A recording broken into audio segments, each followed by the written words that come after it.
What's up, guys? Welcome back to the library. Welcome back to the Professor Bourbon podcast. A great episode coming, a very special episode coming at you guys. But how are you doing tonight, Professor Bourbon?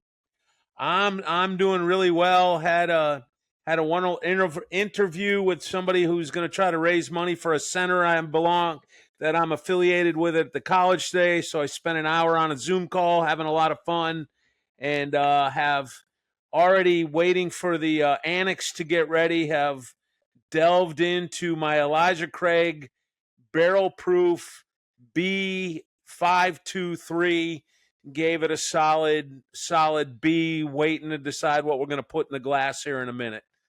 Looks like you got a guest there tonight.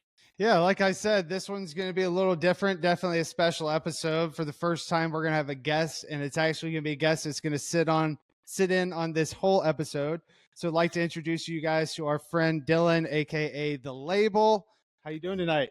Hey, how's it going, guys? Professor Bourbon, thanks for having me. I'm a big fan of the show. First time podcasting. I'm really excited. Let's get into it. All right, I like it. We're just going to hop right in. We'll get into it a little bit later about why we call him The Label. It's kind of going to be a theme of this episode. But just to get us started, what you got in your glass tonight, PB? Well, I think what we're going to do, and this is in honor of half of Mr. Label, we're going to open up a Maker's Mark BEP 2023 limited edition, limited release that I bought on my last trip to Louisville. And I'm going to open this dude up and pour that out and see how that goes. What are you guys drinking tonight? Well, we also are drinking some Maker's Mark, staying on theme.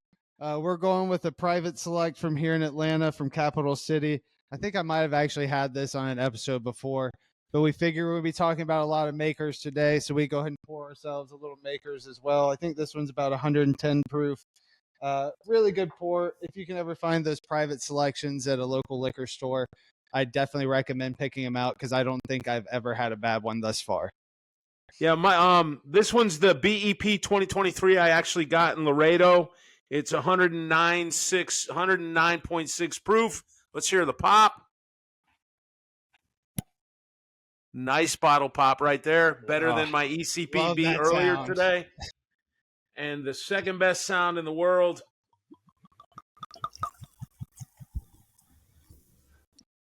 And in honor, of course, of Freddie. I like it.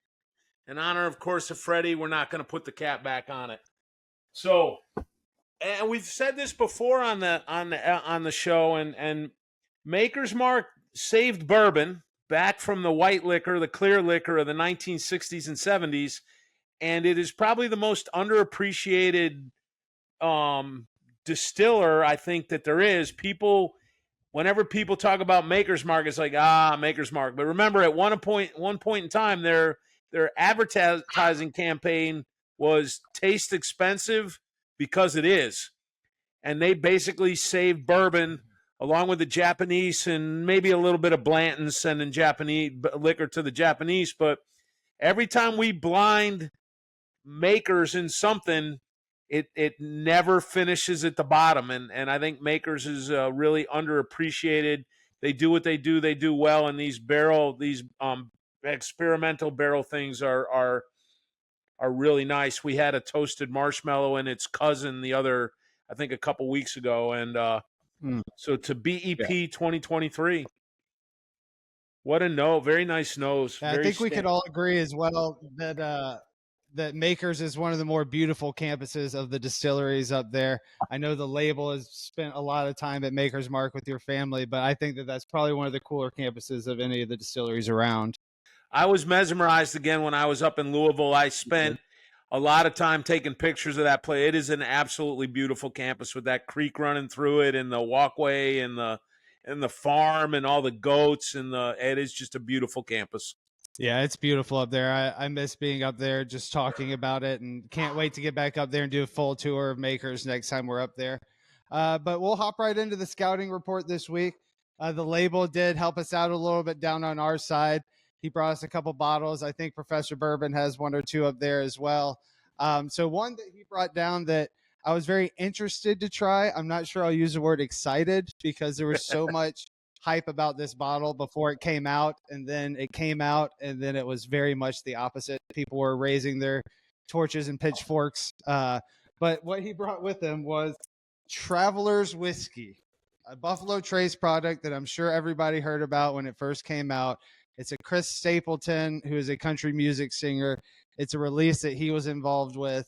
It was supposed to be this big deal when it first came out. I remember people were kind of freaking out about it, saying it's probably going to be this allocated bottle, grab it while you can. And then it came out and things changed. So what have you heard about this Travelers on your neck of the woods? I've heard a lot of the same things that it didn't favor very well, but there's a lot of things that don't favor very well that turn out to be good. And as a side note here, I told the scout the other day is I went to umpire school in 1998 to Jim Evans Umpire Academy, and the guy who sat right next to me in the class is a name like Jackie Cason. I got to give a shout out to him. He's from Pontotoc, Mississippi, which happens to be the hometown of Elvis. So he's known to me forever as Elvis, because Lord knows me giving somebody a nickname is not usual. But Elvis, and I talked to Elvis on my first trip to Louisville, and he drives a bus for Pat Stapleton. And so he was an umpire for a while, and now he does the bus driving for him. And if I ever want to go to a concert for him, Lord knows why I'd want to go to a country music concert, but I could probably get some tickets to one of those things. And that was kind of an interesting connection when we were talking about being in Louisville and having that. But I did have a sample of it at the Buffalo Trace Distillery. They poured it in a little cup. They were giving it away, and I'll let you guys talk about what you thought about it before I say what I thought about it.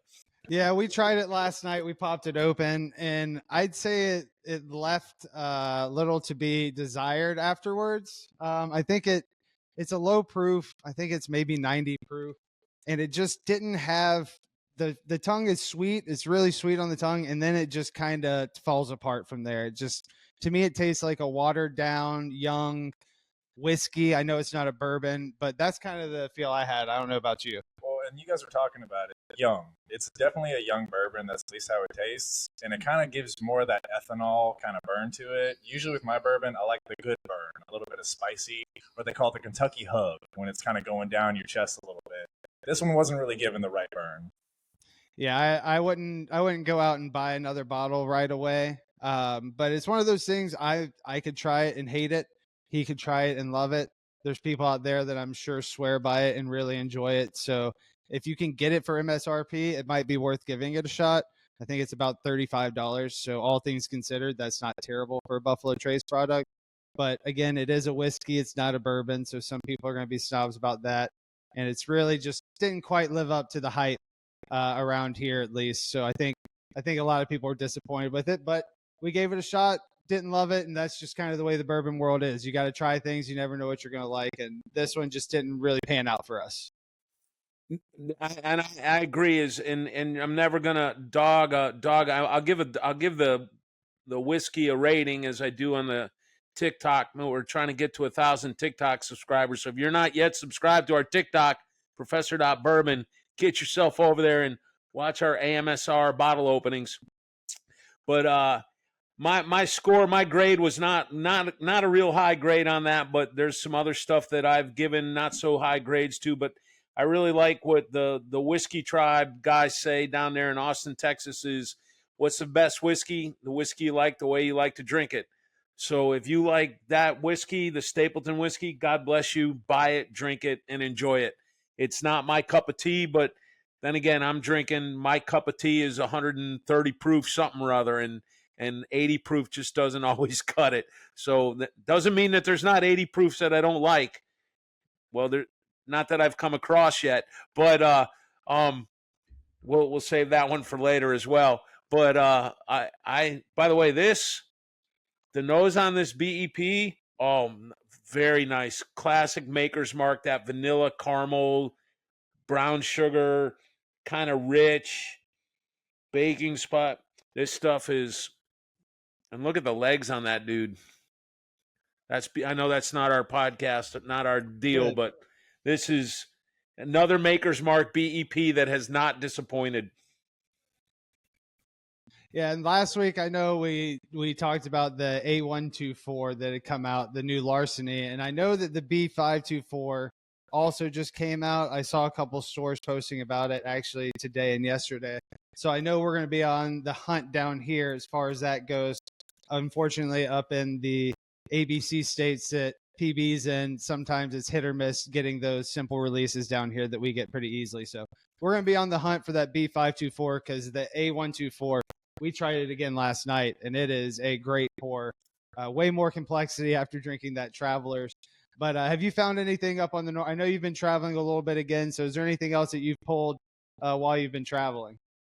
Yeah, and I actually ran into a Remus straight, the Remus straight bourbon whiskey, the highest rye they call it, and that's Ross and Squibb that are marketing their own stuff now. They're still doing contract distilling and some other stuff, and that's what people used to know as MGP or still know as MGP. But the Remus, and I haven't opened it yet, but that's one I ran into, wander around the liquor store. The Mrs. Professor Bourbon wanted some Bailey's Irish Cream, and there's two Irish creams. I can't remember the other name of the other one that are both a little bit different. And I wandered in there, and I'd have felt bad if I went into a liquor store and didn't come out with some bourbon. So I ended up buying that Remus straight bourbon. I haven't opened that one yet.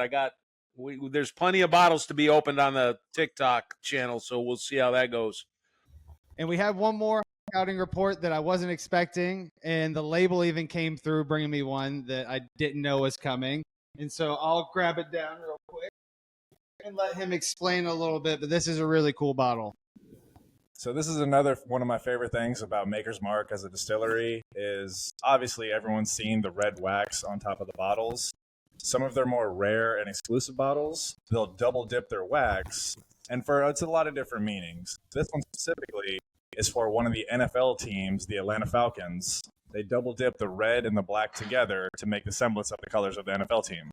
Yeah, that's a pretty cool bottle. I don't have a lot of makers. And why do we care about the Falcons? Special.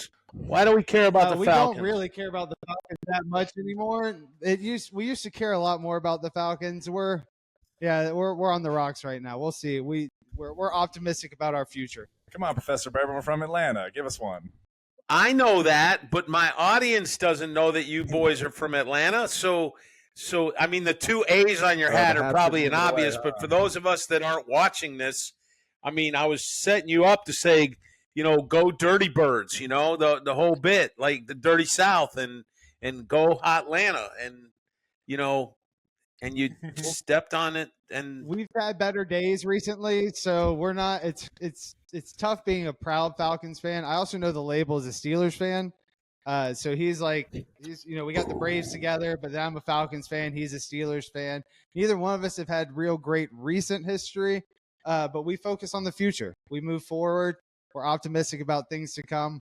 But I thought it was really cool that he found that red and black bottle in his grandfather's collection, grabbed it for me. And so that'll be cool to have up on my shelf. But I think it'd be good to kind of go into a little bit of why we call him the label to begin with, what his association with bourbon is, and kind of get a little bit of back history about the label himself. So just real quick, give us a little bit about your family, your connection with Kentucky, and your connection with Maker's Mark. So I was so happy to find out that you guys were doing a Maker's Mark type episode. It seems like something that you've touched on before, but as you described it, Professor Bourbon, it's more underrated. And I'm saying that not because not many people know about it. Maker's Mark has become this huge brand. It's a household name now. Almost any bar carries it. And it's whether it's in their well or up on their shelves, you're always going to have Maker's Mark anywhere at a bar. So for me personally, a lot of my family is from Kentucky, Radcliffe, Lexington, E-Town, kind of roundabouts there. Ever since I was a little kid, they were taking me to the distilleries in Loretto, specifically the Maker's Mark. And like you said, Professor Bourbon, it is just such a nice place. I always thought it was whimsical. Kind of the structures of the building, they're nothing like you'll ever see a rick house is structured after. So it's always been my favorite place ever since I was a little kid growing up. My dad started my collection of Maker's Mark when I was 16 years old, a little young to be giving kids some bourbon, but he kept an eye on it for me. And it's really just grown to this love for bourbon for me. Then I ended up meeting people like you guys, and you guys love tasting the bourbon. You love drinking the bourbon, and that's what got me more into whiskey and more into bourbon, is how it tastes and the flavor profile. Well, you still can't take away the fact that my family, we have been collecting Maker's Mark for years and never opening it to drink what's inside of it. Every bottle you will see in our collection, you do not open it, because what's inside the bottle, what you guys talk about mostly on this channel, is nothing to do with why we collect it. We collect it for what's on the outside of the bottle, what the label is, a custom label, the different kind of waxes they dip it with, and the different meanings behind that. And I've actually brought a few bottles. We'll get into a little bit, but I wanted to show you guys a reason why my family collects it for the outside of the bottle versus what's inside of the bottle. And there's a lot of people out there I know right now that are cringing at hearing people say that we buy bottles not to drink them. But this is an instance where we're going to let him kind of explain what these bottles, like what they mean, what they came out for, their significance. The fact that a lot of them is the same juice that you can get in the other bottles. But curious to hear what PB thinks about him just saying, you know, his family has a collection of bottles that they never intend to open. It seems antithetical to what we do here in the library, because if there's a bottle in the library, and even if Mr. Label's up here, wait, there goes the noise. There goes the noise. What was that word? Antithetical, meaning completely the opposite, like of what we talk about here, right? Antithetical, against our basic principles. So, even though it's antithetical to the proposition in the library, which we, again, owe to Freddie from Buffalo Trace, is if you're in the library and you want something, we're going to open it if it's not open, because we're collecting it for a different reason. And it's like the same as, if on one margin, I get why we don't like people who are collectors that don't open bottles, right? What's the point of having the whiskey if you're not going to open it? So who cares if you got a Pappy 23 if you're not going to open it? Who cares if you got the Macallan 25 if you're not going to open it? But when you're talking about Maker's Mark, the beauty of Maker's Mark is Maker's Mark is Maker's Mark is Maker's Mark is Maker's Mark, and it's been that way, I think, since 1947, I think, or 57 is when their recipe developed. We can get the class, is what I tell my class all the time. You got a thing right there that allows you to look up a whole bunch of shit. Go and look that up and find out what year it was so we get it right. And if it's the same juice over and over and over again, and now the meaning of the bottles have something like, we remember going to the Kentucky Derby in 1986, and we bought this bottle, and it reminds us of that. That's a very different thing than going out, buying a rare bottle, and then going, oh, I have it, and I'm just going to try to hold on to it till it appreciates in value, which, again, as an economist, I don't mind. That's what you do, but at the end of the day, whiskey's for drinking. It's not for looking at, but I understand, even though the philosophy is a little bit different, I understand why you might collect those things. 1953, the family purchased the distillery and started making gin, and started making 1954. So I believe then it was 1957 that their recipe came out, where the class is looking this up for me. So I believe that was right, 1957, and they basically didn't do anything different until like 2000, to the 2000 teens is when they brought out, I think, Cask Strength, and they basically made one expression for almost 70 years, for 60 years. Maker's Mark did what Maker's Mark did, and it's one of the reasons why, even though people look at it and you go, oh, give me a Maker's. What kind of bourbon you got? I got, give me a Maker's. And it's like, it's a thing we settle for, but it's better than some other things you can settle for, which I'm sure we'll tease Label about a little bit later. But, I mean, Maker's has been Maker's, and it's been under the brand's Dip Red Wax seal since 1958. And it's not changed the recipe. I think they first guys to use winter red wheat, I believe, is what makes it different, and they're one of the great wheated bourbons, and I just, you can't go wrong with Maker's Mark. I mean, it's never going to be your first choice. I won't say never, but it's never going to be your last choice. When you're looking around on the bar and you're like, Whoa. what's up there? You're not going to go, no, shit. Right. And so a shout out to Maker's Mark and a shout out to collecting it for those reasons. There's nothing wrong with that.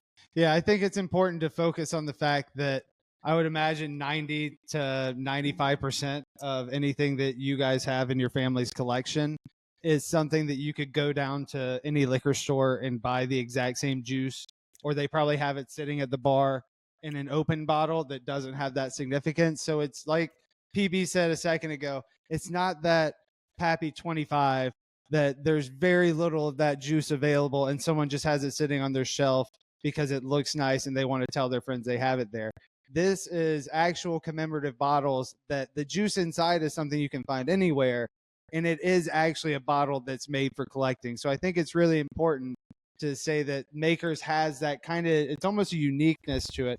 I know Smoke Wagon does something similar with some of their holiday bottles. They have like the Halloween and the Christmas, and there might be a few others that I'm not thinking of right now. But it is important to remember that everything that's in those bottles, he probably has one that's open that you can have the exact same juice. So there's really no reason to be mad at the people that are sitting on those bottles. And that's a really good point, too. It's kind of like collectible action figures or Barbie dolls or when Beanie Babies were a craze back in the day. If you open the box, it depreciates in value. Right when you crack that seal, it loses all the value on that secondary market. Yeah, and I mean, his collections, we're going to pull out some of these bottles right here and get into it where we can kind of see what he has. But yeah, go ahead, Professor Bourbon. I was going to say, and more importantly, the sentimental value, right? Is if you have this bottle that means something to your family, and once the wax on Maker's Mark is broken, like, look, I got a bottle of Maker's Mark up there somewhere that I dipped on my first visit to Maker's Mark. It's a Maker's Mark 46, which was their second expression that it came out, again, I think in the teens. We can look that up and make sure we get that date right. But I dipped that bottle, and I'm never going to open that bottle. And the same thing, I have a Knob Creek bottle that I barreled and have my thumbprint in.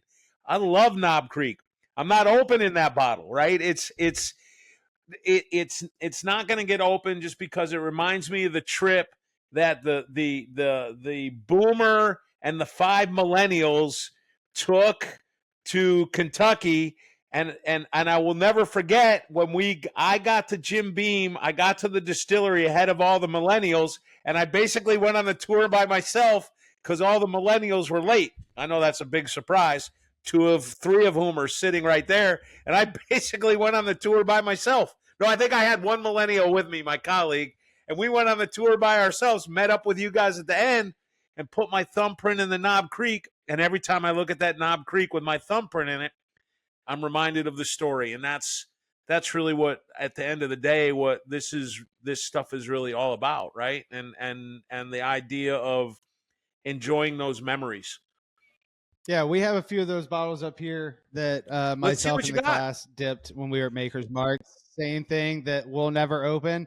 But I'm way more curious to see what he brought with him and see what some of these bottles are. What I'm going to do is I'm going to have you kind of pull them out one at a time. Tell us about it. You're going to have to describe what's on the bottle. Obviously, there's not going to be everybody that's going to be watching this on YouTube or the Spotify video version. So kind of just describe what the bottle is and the significance of that bottle. So I definitely want to start with the Keeneland series. Now, Keeneland, it's definitely it's probably the oldest race in Kentucky. Everyone's familiar with the Derby. So Keeneland is just another race that dates back to 1936. These were one of the first times ever people were racing thoroughbred and selling thoroughbred horses. It became this huge, big thing for Kentucky, helped their economy, helped everything around the place. And because of it, they would commemorate these bottles for the winning Triple Crown horses. So the first one I have, it's an all gold one. It's called the Seattle Slew. And I believe it's from 2004. So this is one of the specialty bottles, and this is very rare on the secondary market. Wow. It's of $1,000 to $2,000 right now. Look how pretty that is with the gold dipped wax. That's beautiful. Get a good shot of that. He might be swaying me here. Or listening to this, it's a really pretty, like frosted Maker's bottle too. It's not the standard and the clear glass. It's like a frosted with gold text. It's beautiful. And the makers is like etched. Hold that up again, their label. Don't hide that. That's a beautiful bottle. Look at that. It's like etched in the glass and the gold dip. That is a beautiful bottle. And that's got the standard makers in it. That's a beautiful. All these bottles that I'm showing you, they're very rare, but it's the exact same formula on the inside as any other bottle that you can go up to the store and buy. So this was one of the horses. Seattle Slew is the name of the horse. Is that right? Seattle Slew was the Triple Crown winner for that year in 2004, meaning they won all 3 of the races, including the Derby. Very cool. So the next one is a 2005, I believe. 2005, right after the Seattle Slew, this one's called Affirmed, and that is the name of the horse that won the Triple Crown that year. That is another cool bottle. It's like, is it like silver? The whole bottle is silver?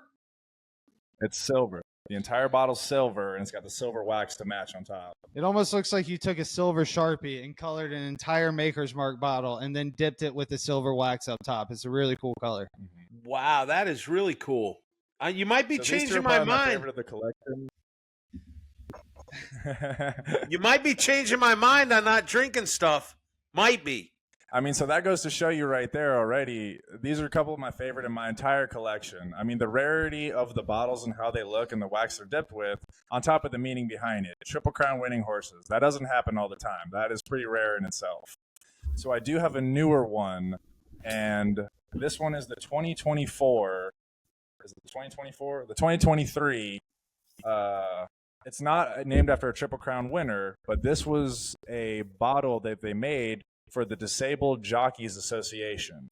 And it has on it the signatures of 5 permanently disabled jockeys on there. Let me go ahead and hold that up so you can see it. Oh, that is so cool. And with the green Maker's Mark and the green wax on it, or the black wax on it. It's a black wax on the top of it. Yeah. Mm-hmm. That's another beautiful bottle. That's a really cool bottle. Mm-hmm. So this is one of the newest one, and it even has a marker on the side. This is the 2,406th of 7,000 bottles also. So again, going to the rarity of some of these bottles. Wow. And are those actual signatures on the bottle? It doesn't look like they're wet signatures because they did produce 7,000 of these. Yeah, I don't think these are the wet signatures, but the signatures of 5 of the jockeys, including the the operations manager, Rob Samuels. Oh, that's really cool. And then just as another variation of some of these Keeneland race bottles, they did these smaller little bottles, and it just it's signed by Bill Samuels Jr., Rob's son, who took over after his passing. Now, is this the master distiller? Is that who this is? No, this is the CEO. Okay. Of the company. Who? I don't remember now. Who is the master distiller? The class can look on that up now. I don't think it. Yeah, I don't think it's a Samuels anymore. No, maybe not. But I love this label right here. Of course, being the label, it looks like it's the shape of a horse. Yes, that is really cool. Kind of a horse head moving really fast, like a stylized horse head. Yeah. And that's from when? 2023? 2003. So this is a bit of an older bottle, and it's 5 of 280 of them. Damn. That's one barrel then. Wow. That's probably one barrel. That's one barrel. That's pretty cool. Not even, because that's a smaller bottle too. So not even a whole barrel. That's less than a barrel. And your family's getting these in Loretto? Are they getting them at the distillery? So a little bit of both. That's a good question. A lot of times they would go to Loretto to the distillery to get these. And by the way, these are all Kentucky exclusives. You're not going to be able to find these in any other state. These exclusive releases like this. I'm pretty sure they allocate them out to the liquor stores also, usually like a Liquor Barn or something around there. But my family, I don't know what it was. My grandpa, he was just good at getting these rare bottles. That's he would great. Get enough that he would share with the family and just keep it in the family. That's cool. Hey, and by the way, just as a quick note, Denny Potter is the master distiller at Maker's Mark and has been there since 2018. He was previously the assistant master distiller there and then went to Heaven Hill from 13 to 17 as master distiller and is back at Maker's Mark as of 2018. just so you guys, so we get all that kind of stuff straight. So I can't remember, I can't memorize everything, which is why God bless Google in the class, and he's been the master distiller and VP of operations since or was at Heaven Hill, and so that's a pretty good legacy to come out of Makers, go to Heaven Hill, which has got probably two of my favorite. The more I drink Larceny and Elijah Craig Barrel Proof, the more I move into that camp where when people ask me what's your favorite, I usually don't know. But boy, oh boy, more and more often it's becoming ECBP and Larceny Barrel Proof and Barrel Picks, and those are just that's a pretty good legacy for me. I've not run into an Elijah Craig Barrel Proof or an Elijah Craig Private Barrel Proof that I've gone, I don't think I want to drink this anymore. And that's really cool that he's back at Maker's Mark. So what else you got for us, Label? It sounds like he brought a lot of it from Makers to Heaven Hill, and all of these expressions that you're drinking of these barrel proofs kind of fall into those years that he was over at Heaven Hill. So he probably had a lot to do with those mash bills and producing some of those. So yeah, shout out to Maker's Mark and shout out to Denny Powers for helping out the whole bourbon community. But was it Potter? Excuse me, Potter. Denny Powers. You got you millennials and Powers, like you thought it's hey baby. I could have gotten us an explicit warning very fast with some of the quotes that came to mind that I was going to put from Kenny Powers to Denny Powers to Bourbon. But I'm going to avoid that and keep us from getting that explicit warning on YouTube and Spotify and Apple Podcasts. So we're going to, excuse me. All of which we're on, by the way. I apologize. Yes, all of which we're on. Subscribe. Like, comment, and subscribe. That's right. And all right. They'll put a label. At some point, whoever's producing this nonsense will put a button in there somewhere up here or over here or down here where you can mash it, as they say in the South. Mash that button and subscribe, and mash this button, and you'll get your not announcements. What do they call? What you mash the notifications? Thank you, notifications. Mash that button, get your notifications, and get your sorry tales over to TikTok and subscribe, and so we can get to 1,000 TikTok subscribers. And let's not forget about Instagram too, and watch the ASMR and watch the Professor Bourbon give his grades to. I got about 40 bottles I still got left to open, and there's about 60 days left at least of summer and no classes here, so we're going to try to open a bottle a day and put those tasting notes up.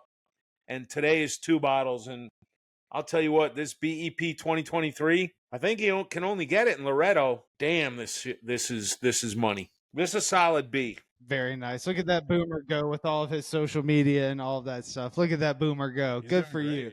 Good for you. All right, what else did the label bring in the box? All right, so I did bring one more, and this is probably whether or not it's the rarest bottle I have. It's definitely the rarest looking bottle. When you think of Maker's Mark, it has a specific shape, a specific bottle profile. The 46 is when they started switching up the style of their bottle, the shape of it. It's completely different than the standard one. So this one is one of the VIP bottles, it's called. I got this from my grandfather's collection, who just passed away recently. And they started modeling these after the old glass bottles in the 1870s. So if I get a close-up on this bottle, you'll kind of see the dimensions of it and the shape of it all. Oh, that's beautiful. It's much more squared off than a normal Maker's bottle. Much more square, really, longer really neck. good-looking bottle. And that's just your standard Makers, right? Just your standard Makers. Nothing different about the inside of the bottle. That's a beautiful Pretty bottle much a right perfect there. wax strip on this bottle, too. That is a money wax strip right there. And the wax strip, too. That is something that you haven't seen on any of the bottles before either. That is a beautiful bottle. That is an absolutely beautiful bottle. I get why you collect those things. What's that purple one you got going there? Did we show that one before? What's that one you got going there? The label brought me. He brought me this this past holiday season. This is a 2017 holiday edition, and I'll let him explain, I guess, what these are. Yeah, so these labels kind of came in a pack one day, and it's literally just a sticker label that you can throw onto any old bottle you want to. So I just literally, just like every other rare bottle that you'll see at Makers. It's the same formula inside, but it has a special holiday edition label. That's just cool. adorable. That is cool. That's artwork. Yeah. All of this That's is a fun artwork. little It's beautiful. I can't It fault is, you and for it's one that. of those things Look, where as much as I wanted you to fault you for that, and as it's hard for me because my grandson loves you to death, so it's hard for me to fault you, but I'm gonna do it anyway. But I mean, when Brendan loves you, it's hard not to let. He was our first guest. You're our second guest, and you're one of his favorite people. And you know, our trip to Italy was fantastic, and we'll get more into the rest of the label name. But I just want to give Dylan a great shout out for entertaining our grandson in a time when all the rest of us were under a lot of stress, and he managed to corral that little bugger in that affinity pool at that beautiful Airbnb we were staying at, the 500 or 700-year-old, you know, villa we were staying at, and with the, you know, the brand new pool, and keeping him from making the rest of us crazy. I got to give a shout out to the label for that. Well, hey, and I appreciate that, Tony. That means a lot to me. It's always a pleasure hanging with Brendan. He's my little buddy right there, man. So hey, it was no problem at all. I was happy to do it. I did forget I have one more bottle that I did bring around, and this is something that you guys have touched on before. The Maker's Mark Slam Dunks. Usually you see the wax dripping across the neck of the bottle. Every now and again, I think it's one every 1,000 cases or whatever the number is. I really can't quote it right now. But they'll go ahead and dunk it a little further than the traditional, and then you get what's called a slam dunk, where the wax drips over the shoulders. Now, you guys had one before. This is probably my favorite slam out of my collection. I have 3 of them now, thanks to the scout grabbing me one around here. So this is my favorite one right here, and it really goes to show you how they really let that wax drip over the shoulders. I like that. So is that sometimes have I heard that called a sweater before? Is that another name I've heard that? A sweater? I've heard of that before. That's one that the class likes to use a lot. She did a bottle when we were at Maker's Mark, and she went in with the intention of she wanted to be able to dunk her own bottle and give it a slam dunk as much as you can. And long story short, it's very difficult to do there because what you dip it in is pretty shallow. They don't want you to be able to slam dunk it. And so the class was able to get hers kind of in between a standard dip and a slam dunk. So she labeled that the sweater. And so that's the bottle that she has up on our shelf is a sweater instead of a slam dunk. And again, that's cool to collect that. By the way, that villa we were staying at, and you were there with the affinity pool that certainly wasn't built at the time of the villa, was built in 1600. And I remember going into the library, very different library than I got back here, but there were books in there that were 600 years old. And then they kind of kicked us out of there. They kind of locked it off for me because I was just going to sit in there and read their books in Latin. Not that I would have known what they would have meant, but it was, we weren't supposed to touch them. I managed to pull some off the shelf and touch them because these books are as old as the Gutenberg press, for God's sake. How could you not touch those if you were available to? And being in that library was amazing. And it was like, we were just south of the Amalfi Coast. Technically, we weren't on the Amalfi Coast where the scout and the class got married. And we found these orange and lemon trees that we weren't supposed to really touch. We were in Ginguano. And the story, we can tell stories about Ginguano later. It was what an amazing experience. But there was an orange tree that we had to climb up like on the grandmother's porch to knock an orange down to eat the orange. The oranges were as big as my head. And then we ate lemons. We ate lemons that we peeled and ate like oranges. They were just absolutely amazing.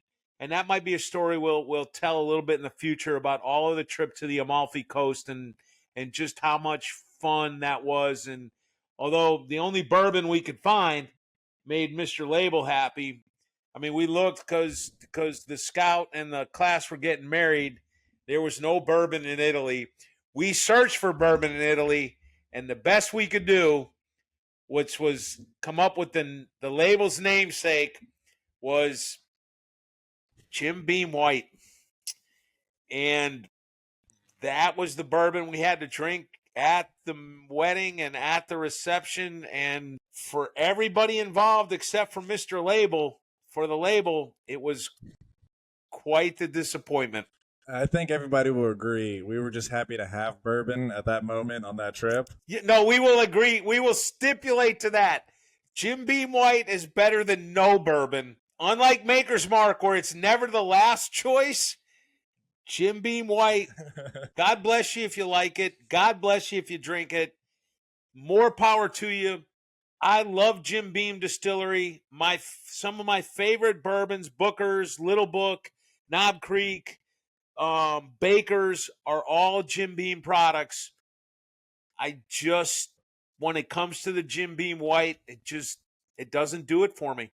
It may do it for you, and I just recently tried the Jim Beam 7-year-old, the Black Label 7-year-old. I got a Jim Beam single barrel back there. I think I gave a pretty good score to. But the Jim Beam, even the 7-year Black Label, that was a solid C. There was nothing. There's just nothing to it.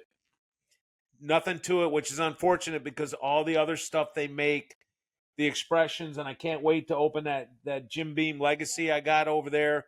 It's gonna be fantastic. So I appreciate you sharing your bottles with us.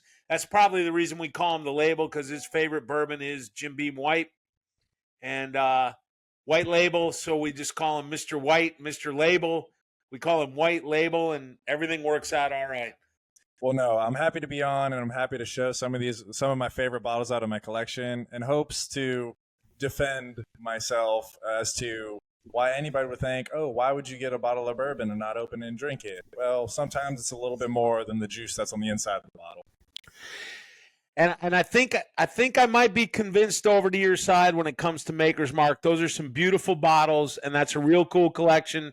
And what's really important is that you got them from your grandfather. Your grandfather did that for you, and you will remember those as long as you have them. You'll remember your grandfather, and at the end of the day, isn't that what the juice is all about? Is about remembering the people that you care for and the people that you want to be with, and the people you would invite over. And I think that's the beauty of bourbon. Like, again, I can't keep.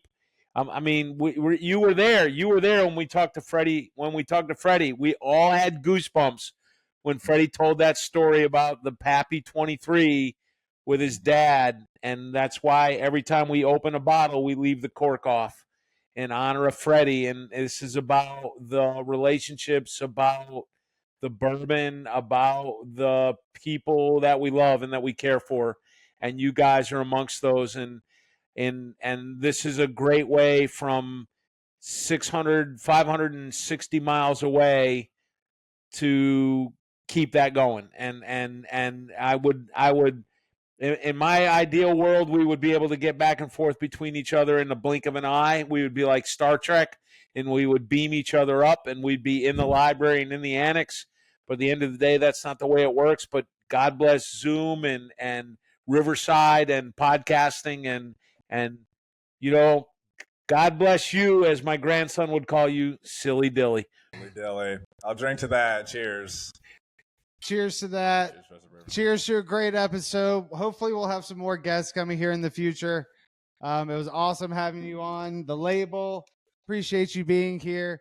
Be sure you get on, like, subscribe, YouTube, Spotify, Apple Podcasts, Professor.Bourbon. Go on there, check it out. We have some cool stuff coming on the TikTok. We have some more guests coming up soon. Hopefully we have a couple chemists that I know Professor Bourbon has been talking to that want to come on. We have a liquor store owner that wants to come on. There's a couple people that PB met on the Bourbon Trail that want to come on. So we're definitely going to try to mix it up and have some more guests in the future. So I appreciate you coming on the Label. You got anything else for us tonight, PB? No, just like, comment, subscribe.